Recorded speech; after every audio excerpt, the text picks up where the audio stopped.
ओम शांति। बाबा ने आज कहा कि अव्यक्त स्थिति ही मुख्य सब्जेक्ट है और इसमें ही पास होना है। फिर बाबा ने आज विशेष एक बात पर अटेंशन दिलवाया कि यह जो कुछ भी देखते हो, हाँ, चाहे संबंध हो चाहे स्थूल वस्तु हो, तो बाबा ने कहा कि यह जो कुछ भी देखते हो वह कोई वस्तु रहने वाली नहीं है। साथ रहने वाली अविनाशी वस्तु एक बाप ही है और एक बाबा की याद में ही सर्व प्राप्ति समाई हुई है। फिर बाबा ने कहा कि सारे कल्प में एक यही समय है, तो एक एक सेकंड की बहुत वैल्यू रखनी है। हाँ, अब नहीं तो कब नहीं। तो बाबा ने कहा कि यह मंत्र सदा याद रखना है। तो आज 25 जनवरी 70 की अव्यक्त वाणी सुनते हैं। आज की वाणी का सार है यादगार कायम रखने की विधि। अव्यक्त स्थिति ही मुख्य सब्जेक्ट है।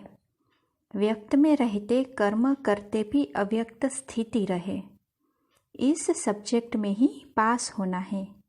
अपने बुद्धि की लाइन को क्लियर रखना है। जब रास्ता क्लियर होता है तो जल्दी जल्दी दौड़कर मंजिल पर पहुंचना होता है ना। पुरुषार्थ की लाइन में कोई रुकावट हो तो उसको मिटाकर लाइन क्लियर करना, इस साधन से ही अव्यक्त स्थिति की प्राप्ति हो सकती है। मधुबन में आकर कोई न कोई विशेष गुण सभी को देना, यही यादगार है। वह तो हो गया जड़ यादगार, लेकिन बाबा कहते हैं कि लेकिन यह अपने गुण की याद देना, यह है चैतन्य यादगार, जो सदैव याद करते रहते हैं। कभी कहीं पर जाओ तो यही लक्ष्य रखना है कि जहाँ जाए वहाँ यादगार कायम करें। यहाँ से विशेष स्नेह अपने में भर करके जाएंगे तो स्नेह पत्थर को भी पानी कर देगा। यह आत्मिक स्नेह की सौगात साथ ले जाना, जिससे किसी पर भी विजय हो सकती है। समय ज़्यादा समझते हो वा कम, तो अब कम समय में 100% तक पहुंचने की कोशिश करनी है। जितनी भी अपनी हिम्मत है वह पूरी लगानी है। एक सेकंड भी व्यर्थ न जाए, इतना ध्यान रखना है। संगम का एक सेकंड कितना बड़ा है। अपने समय और संकल्प दोनों को सफल करना है। जो कार्य बड़े न कर सके वह छोटे कर सकते हैं। अभी तो वह कार्य भी रहा हुआ है। अब तक जो दौड़ी लगाई वह तो हुई, लेकिन अब जंप देना है, तब लक्ष्य को पा सकेंगे। सेकंड में बहुत बातों को परिवर्तन करना, यह है जंप मारना। हाँ, बाबा कहते हैं कि अभी जंप लगाना है। तो उसके लिए बाबा ने क्या कहा कि सेकंड में बहुत सी बातों को परिवर्तन कर देना, तो यह है जंप लगाना। इतनी हिम्मत है, जो कुछ सुना है उनको जीवन में लाकर दिखाना है। जिसके साथ स्नेह रखा जाता है उन जैसा बनने का होता है ना। तो जो भी बाप दादा के गुण हैं वह खुद में धारण करना, यही स्नेह का फर्ज है। जो बाप की श्रेष्ठता है उसको अपने में धारण करना है, यह है स्नेह। एक भी विशेषता में कमी न रहे। जब सर्व गुण अपने में धारण करेंगे तब भविष्य में सर्व गुण संपन्न देवता बनेंगे। यही लक्ष्य रखना है कि सर्व गुण संपन्न बने। बाप के गुण सामने रख अपने को चेक करो कि कहाँ तक है। कम परसेंटेज भी न हो, परसेंटेज भी संपूर्ण हो, तब वहाँ भी संबंध में नज़दीक आ सकेंगे। अब रूह को ही देखना है। जिस्म को बहुत देख देख कर थक गए हो, इसलिए अब रूह को ही देखना है। जिस्म को देखने से क्या मिला? दुख ही बने ना। अब रूह को देखता है तो राहत मिलती है। शूरवीर हो ना। शूरवीर की निशानी क्या होती है? उनको कोई भी बात में पार करना मुश्किल नहीं लगता है। और समय भी नहीं लगता है। उनका समय सिवाय सर्विस के अपने विघ्नों आदि को हटाने में नहीं जाता है। इसको कहा जाता है शूरवीर। अपना समय अपने विघ्नों में नहीं लेकिन सर्विस में लगाना चाहिए। अब तो समय बहुत आगे बढ़ गया है। इस हिसाब से अब तक वह बातें बचपन की है। छोटे बच्चे नाजुक होते हैं ना, बड़े बहादुर होते हैं, तो पुरुषार्थ में बचपन न हो, ऐसा बहादुर होना चाहिए।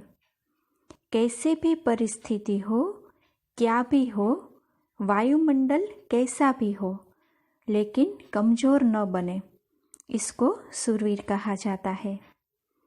शारीरिक कमजोरी होती है तो भी असर होता है मौसम वायु आदि का।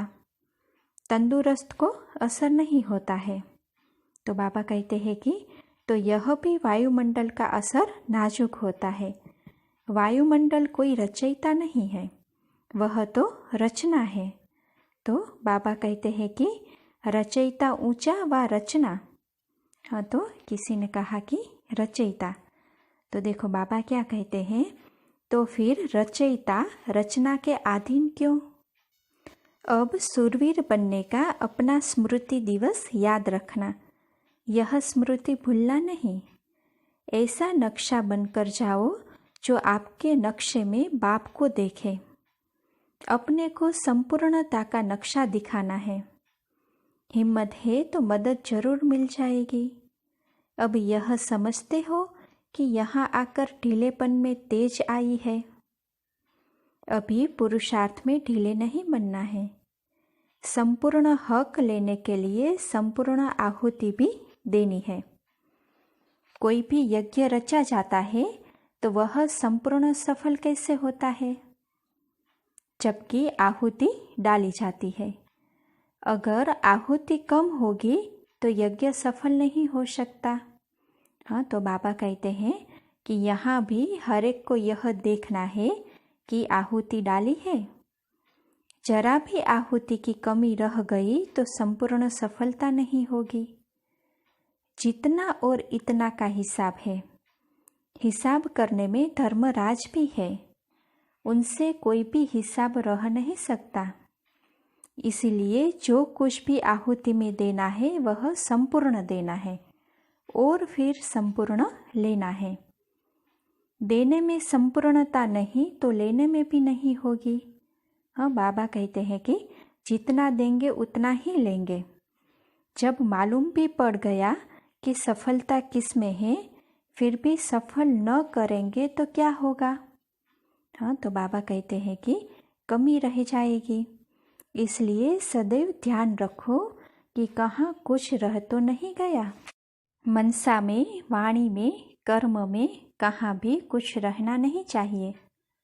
कोई भी कार्य का जब समाप्ति का दिन होता है तो उस समय चारों ओर देखा जाता है कि कुछ रह तो नहीं गया। वैसे अभी भी समाप्ति का समय है। अगर कुछ रह गया हो तो वह रह ही जाएगा, फिर स्वीकार नहीं हो सकता। इसको संपूर्ण आहुति भी नहीं कहा जाएगा। हाँ, तो बाबा कहते हैं कि इसीलिए इतना ध्यान रखना है।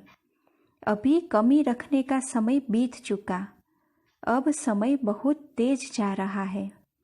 अगर समय तेज चला गया और खुद ढीले रह गए तो फिर क्या होगा? मंजिल पर पहुंच सकेंगे? हाँ, तो देखो बाबा कहते हैं कि फिर सतयुगी मंजिल के बजाय त्रेता में जाना पड़ेगा। जैसे समय तेज दौड़ रहा है वैसे खुद को भी दौड़ाना है। स्थूल में भी जब कोई गाड़ी पकड़नी होती है तो समय को देखना पड़ता है ना, नहीं तो रह जाते हैं। समय तो चल ही रहा है, कोई के लिए समय को रुकना नहीं है। अब ढीले चलने के दिन गए, दौड़ी के दिन भी गए। हाँ, बाबा कहते हैं कि अब है जंप लगाने के दिन। कोई भी बात की कमी फील होती है तो उसको 1 सेकंड में परिवर्तन लाना, इसको ही कहा जाता है कि जंप देना। देखने में ऊंचा आता है लेकिन है बहुत सहज। सिर्फ निश्चय और हिम्मत चाहिए। निश्चय वालों की विजय तो कल्प पहले भी हुई थी, वह अब भी हुई पड़ी है। इतना पक्का अपने को बनाना है। सेकंड सेकंड मन, वाणी और कर्म को देखना है। बाप दादा को यह देखना कोई मुश्किल नहीं। देखने के लिए अब कोई आधार लेने की आवश्यकता नहीं है, कहाँ से भी देख सकते हैं। पुराने से नए में और ही उमंग होता है कि हम करके दिखाएंगे। ऐसे तीव्र स्टूडेंट भी हैं। नए ही कमाल कर सकते हैं, क्योंकि उन्हों को समय भी स्पष्ट देखने में आ रहा है। समय का भी सहयोग है, परिस्थितियों का भी सहयोग है। तो देखो बाबा क्या कहते हैं कि परिस्थितियां भी अब दिखला रही है कि पुरुषार्थ कैसा करना है। जब परीक्षाएं शुरू हो जाएगी तो फिर पुरुषार्थ नहीं कर सकेंगे। फिर फाइनल पेपर शुरू हो जाएगा। पेपर के पहले पहुंच गए हो, यह भी अपना सौभाग्य समझना जो ठीक समय पर पहुंच गए हो। पेपर देने के लिए दाखिल हो सके हो। पेपर शुरू हो जाता है, फिर गेट बंद हो जाता है। शुरू में जो आए उन्हों को वैराग्य दिलाया जाता था। आजकल की परिस्थितियां ही वैराग्य दिलाती है। हाँ, बाबा कहते हैं कि आजकल की परिस्थितियां ही ऐसी है कि वही वैराग्य दिलाती है। आप लोगों की धरनी बनने में देरी नहीं है। सिर्फ ज्ञान के निश्चय का पक्का बीज डालेंगे और फल तैयार हो जाएगा। यह ऐसा बीज है जो बहुत जल्दी फल दे सकता है। बीज पावरफुल है। बाकी पालना करना, देखभाल करना आपका काम है। बाप सर्वशक्तिमान और बच्चों को संकल्पों को रोकने की भी शक्ति नहीं। बाप सृष्टि को बदलते हैं, बच्चे अपने को भी नहीं बदल सकते। यही सोचो कि बाप क्या है और हम क्या है, तो अपने ऊपर खुद ही शर्म आएगा। अपने चलन को परिवर्तन में लाना है। वाणी से इतना नहीं समझेंगे। परिवर्तन देख खुद ही पूछेंगे कि आपको ऐसा बनाने वाला कौन। कोई बदल कर दिखाता है तो न चाहते हुए भी उनसे पूछते हैं ना कि क्या हुआ, कैसे किया, तो आपके भी चलन को देख खुद ही खींचेंगे। यह तो निमित्त सेवा केंद्र है, मुख्य केंद्र तो सभी का एक ही है। ऐसे बेहद की दृष्टि में रहते हो ना। मुख्य केंद्र से भी सभी का कनेक्शन है। सभी आत्माओं का उनसे कनेक्शन है, संबंध है। एक से संबंध रहता है तो अवस्था भी एक रस रहती है।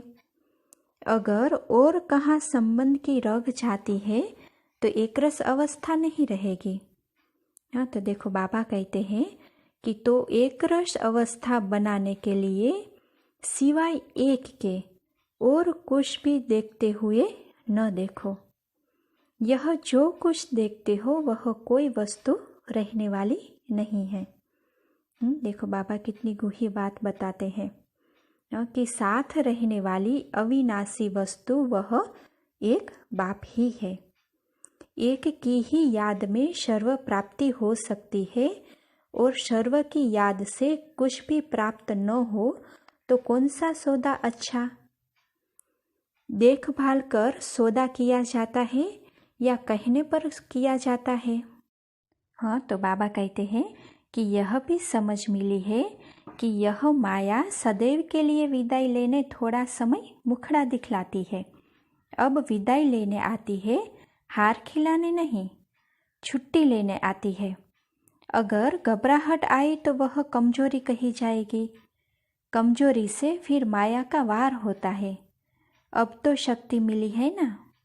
सर्वशक्तिवान के साथ संबंध है तो उनकी शक्ति के आगे माया की शक्ति क्या है। सर्वशक्तिवान के बच्चे हैं, यह नशा नहीं भूलना है। भूलने से ही फिर माया वार करती है। बेहोश नहीं होना है। होशियार जो होते हैं वह होश रखते हैं। आजकल डाकू लोग भी कोई कोई चीज़ से बेहोश कर देते हैं, तो माया भी ऐसा ही करती है। जो चतुर होते हैं वह पहले से ही जान लेते हैं कि इनका यह तरीका है, इसीलिए पहले से ही सावधान रहते हैं। अपने होश को गवाते नहीं। इस संजीवनी बूटी को सदैव साथ रखना है। भले 1 मास से आए हैं, यह भी बहुत है। 1 सेकंड में भी परिवर्तन आ सकता है। ऐसे नहीं समझना कि हम तो अभी आए हैं, नए हैं। यहाँ तो सेकंड का सौदा है। 1 सेकंड में जन्मसिद्ध अधिकार ले सकते हैं। इसलिए ऐसा तीव्र पुरुषार्थ करो, यही युक्ति मिलती है। जो भी बात सामने आए तो यह लक्ष्य रखो कि 1 सेकंड में बदल जाए।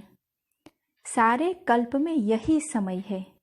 हाँ, देखो बाबा क्या कहते हैं कि अब नहीं तो कब नहीं, यह मंत्र सदा याद रखना है। तो देखो बाबा क्या कहते हैं कि जो भी पुराने संस्कार है और पुरानी नेचर है वह बदलकर ईश्वरीय बन जाए। कोई भी पुराना संस्कार, पुराने आदतें न रहे। आपके परिवर्तन से अनेक लोग संतुष्ट होंगे।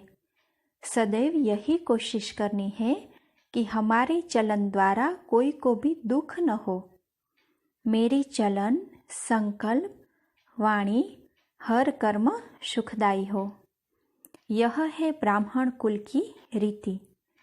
जो दूर से ही कोई समझ ले कि यह हम लोगों से न्यारे हैं। न्यारे और प्यारे रहना, यह है पुरुषार्थ। औरों को भी ऐसा बनाना है। बनना और बनाना, यही लक्ष्य रखना है। जो जितना बनता है उतना बनाता है। अपने जीवन में अलौकिकता भासती है। अपने को देखना कि लोगों से न्यारा अपने को समझते हैं। अगर याद भूल जाते हैं तो बुद्धि कहाँ रहती है। हाँ, तो देखो बाबा क्या कहते हैं, सिर्फ एक तरफ से भूलते हैं तो फिर दूसरी तरफ लगेगी ना। यह अपने को चेक करो कि अव्यक्त स्थिति से नीचे आते हैं तो किस व्यक्त तरफ बुद्धि जाती है। हम बाबा कहते हैं कि यह चेक करो। जरूर कुछ रहा हुआ है, तब तो बुद्धि वहाँ जाती है ना। कई बातें ऐसी होती है जिनको खींचने से खींचा जाता है। कई बातों में ढीला छोड़ना भी खींचना होता है। पतंग को ऊंचा उड़ाने के लिए ढीला छोड़ना पड़ता है। देखा जाता है इस रीति से नहीं खींचेगा तो फिर ढीला छोड़ना चाहिए, जिससे वह स्वयं खींचेगा। विघ्नों को मिटाने की युक्तियाँ अगर सदैव याद है तो पुरुषार्थ में ढीले नहीं होंगे। युक्तियाँ भूल जाते हैं तो पुरुषार्थ भी ढीला हो जाता है। एक एक बात के लिए कितनी युक्तियाँ मिली है, प्राप्ति कितनी बड़ी है और रास्ता कितना सरल है, जो अनेक जन्म पुरुषार्थ करने पर भी कोई पा नहीं सकते। वह एक जन्म की भी कुछ घड़ियों में प्राप्त कर रहे हो। हाँ, तो बाबा कहते हैं कि इतना नशा रहता है ना। इच्छा मात्रम अविद्या, ऐसी अवस्था प्राप्त करने का तरीका बताया। ऐसी ऊंची नॉलेज और कितनी महीन है। जीवन में इतना ऊंचा लक्ष्य कोई रख नहीं सकता कि मैं देवता बन सकता हूँ। हाँ, तो बाबा कहते हैं कि यह कब सोचा था कि हम ही देवता थे। हाँ, सोचा क्या था और बनते क्या हो। बिन मांगे अमूल्य रत्न मिल जाते हैं। ऐसे पद्मा पदम भाग्यशाली अपने को समझते हो। प्रेसिडेंट आदि भी आपके आगे क्या है। हाँ, देखो बाबा कहते हैं कि इतनी ऊंची दृष्टि, इतना ऊंचा सम्मान याद रहता है कि कब भूल भी जाते हो। स्मृति विस्मृति की चढ़ाई उतरने चढ़ते हो। गंदगी से मच्छर आदि प्रकट होते हैं, इसलिए उनको हटाया जाता है। हाँ, तो बाबा कहते हैं कि वैसे ही अपनी कमजोरी से माया के कीड़े पकड़ लेते हैं। कमजोरी को आने न दो तो माया नहीं आएगी। सदैव यह याद रखो कि सर्वशक्तिवान के साथ हमारा संबंध है, फिर कमजोरी क्यों? सर्वशक्तिवान बाप के बच्चे होते भी माया की शक्ति को खलास नहीं कर सकते। एक बात सदैव याद रखो कि मेरा बाप सर्वशक्तिवान है। हम सभी से श्रेष्ठ सूर्यवंशी है। हमारे ऊपर माया कैसे वार कर सकती है? अपना बाप अपना वंश याद रखेंगे तो माया कुछ भी कर नहीं सकेगी। स्मृति स्वरूप बनना है। इतने जन्म विस्मृति में रहे फिर भी विस्मृति अच्छी लगती है। हाँ, बाबा कहते हैं कि 63 जन्म विस्मृति में धोखा खाया, अब एक जन्म के लिए धोखे से बचना मुश्किल लगता है। अगर बार बार कमजोर बनते, चेकिंग नहीं रखते, तो फिर उनकी नेचर ही कमजोर बन जाती है। अवस्था चेक कर अपने को ताकतवर बनाना है, कमजोरी को बदल शक्ति लानी है। सभी जो बैठे हैं वह अपने को सूर्यवंशी सितारे समझते हो। सूर्यवंशी सितारा का क्या कर्तव्य है? सूर्यवंशी सितारा माया के अधीन हो सकते हैं? हाँ, बाबा कहते हैं कि सभी मायाजीत बने हो, बने हैं व बनना है। मायाजीत का टाइटल अपने ऊपर धारण किया है। युगल में भी एक कहते हैं कि मायाजीत बन रहे हैं और एक कहते हैं कि बन गए हैं। तो बाबा देखो क्या कहते हैं कि एक ही पढ़ाई, एक ही पढ़ाने वाला, फिर भी कोई विजयी बन गए हैं, कोई बन रहे हैं। यह फर्क क्यों? अगर अब तक भी त्रुटियां रहेगी तो त्रुटियों वाले त्रेता युग के बन जाएंगे और जो पुरुषार्थी है वह सतयुग के बनेंगे। पहले से ही पूरा अभ्यास होगा तो वह अभ्यास मदद देगा। तो देखो बाबा क्या कहते हैं, अगर ऐसा ही अभ्यास रहा कि कभी विस्मृति कभी स्मृति, तो अंत समय भी विस्मृति हो सकती है। जो बहुत समय के संस्कार होते हैं वही अंत की स्थिति रहती है।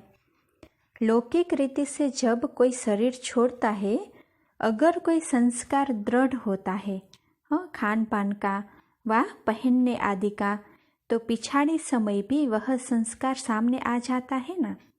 इसीलिए अभी से लेकर सदैव स्मृति के संस्कार भरो, तो अंत में यही मददगार बनेंगे विजयी बनने में। स्टूडेंट बहुत समय से पढ़ाई ठीक नहीं पढ़ते हैं तो पेपर ठीक नहीं दे सकते हैं ना। बहुत समय का अभ्यास चाहिए। इसलिए अब ये विस्मृति के अथवा हार खाने के संस्कार मिट जाने चाहिए। अभी वह समय गया, क्योंकि साकार रूप में संपूर्णता का सबूत देखा। साकार संपूर्णता को प्राप्त कर चुके, फिर आप कब करेंगे? समय की घंटी बज चुकी है। फिर भी घंटी बजने के बाद अगर पुरुषार्थ करेंगे तो क्या होगा? बन सकेंगे? पहली सीटी बज चुकी है, दूसरी भी बज गई। पहली सीटी थी साकार में माँ की और दूसरी बजी साकार रूप की। अब तीसरी सीटी बजनी है। 2 सीटी होती है तैयार करने की और तीसरी होती है सवार हो जाने की। 2 घंटी इतलाव की होती है, तीसरी इतलाव की नहीं होती। तीसरी होती है सवार हो जाने की। तीसरी में जो रह गया सो रह गया। तो देखो बाबा क्या कहते हैं कि इतना थोड़ा समय है, फिर क्या करना चाहिए? अगर तीसरी सीटी पर संकल्पों को समेटना शुरू करेंगे तो फिर रह जाएंगे। सुनाया था ना कि पेटी बिस्तरा कौन सा है? व्यर्थ संकल्पों रूपी बिस्तरा और अनेक समस्याओं की पेटी दोनों ही बंद करनी है। जब दोनों ही समेट कर तैयार होंगे तब जा सकेंगे। अगर कुछ रह गया तो बुद्धि योग जरूर उस तरफ जाएगा, फिर सवार हो न सकेंगे, अर्थात विजय नहीं बन सकेंगे। अब इसे क्या करना पड़ेगा? तो देखो बाबा क्या कहते हैं कि कब कर लेंगे, यह कब शब्द को निकाल दो, अब शब्द को धारण करो। कब कर लेंगे, धीरे धीरे करेंगे, ऐसे सोचने वाले दूर ही रह जाएंगे। ऐसा समय अब पहुंच गया है, इसलिए बाप दादा सुना देते हैं कि फिर कोई उल्हना न देना। समय का भी आधार रखना है। अगर समय के आधार पर ठहरे तो प्राप्ति कुछ नहीं होगी। समय के पहले बदलने से अपने किए का फल मिलेगा। जो करेगा वह पाएगा। समय प्रमाण किया वह तो समय की कमाल हुई ना। अपनी मेहनत करनी है। बाप का बच्चों पर स्नेह होता है तो स्नेह की निशानी है संपूर्ण बनना। चल तो रहे हैं लेकिन स्पीड को भी देखना है। अभी संपूर्णता का ही लक्ष्य रखना है, तब संपूर्ण राज्य में आएंगे। कोई कमी रह गई तो संपूर्ण राज्य नहीं पाएंगे। जितनी ज़्यादा प्रजा बनाएंगे उतना नज़दीक में आएंगे। दूर वाले तो दूर ही देखने आएंगे, नज़दीक वाले हर कार्य में साथ रहेंगे। नंबर 1 शक्तियाँ है व पांडव है। दूसरे को आगे बढ़ाना, यह भी खुद आगे बढ़ना है। आगे बढ़ाने वाले का नाम तो होगा ना। बीच बीच में चेकिंग भी चाहिए। हर कार्य करने के पहले और बाद में चेकिंग करते रहो। जब कार्य शुरू करते हो तो देखो उस स्थिति में रहकर कार्य शुरू कर रहा हूँ। फिर बीच में चेकिंग भी करते रहो, कितना समय याद रही। तो बाबा कहते हैं कि कार्य के शुरू में चेकिंग करने से वह कार्य भी सफल होगा और स्थिति भी एक रस रहेगी। सिर्फ रात को चार्ट चेक करते तो सारा दिन तो ऐसे ही बीत जाता है, लेकिन हर कर्म के हर घंटे में चेकिंग चाहिए। अभ्यास बढ़ जाता है तो वह फिर अभ्यास अविनाशी हो जाता है। हिम्मत रखने से फिर सहज हो जाएगा। मुश्किल सोचेंगे तो मुश्किल फील होगा। अपने पुरुषार्थ को कब तेज करेंगे, अभी समय ही कहाँ है। देखो बाबा क्या कहते हैं कि सारे कल्प की तकदीर इस घड़ी बनानी है, ऐसे ध्यान देकर चलना है। सारे कल्प की तकदीर बनने का समय अब है।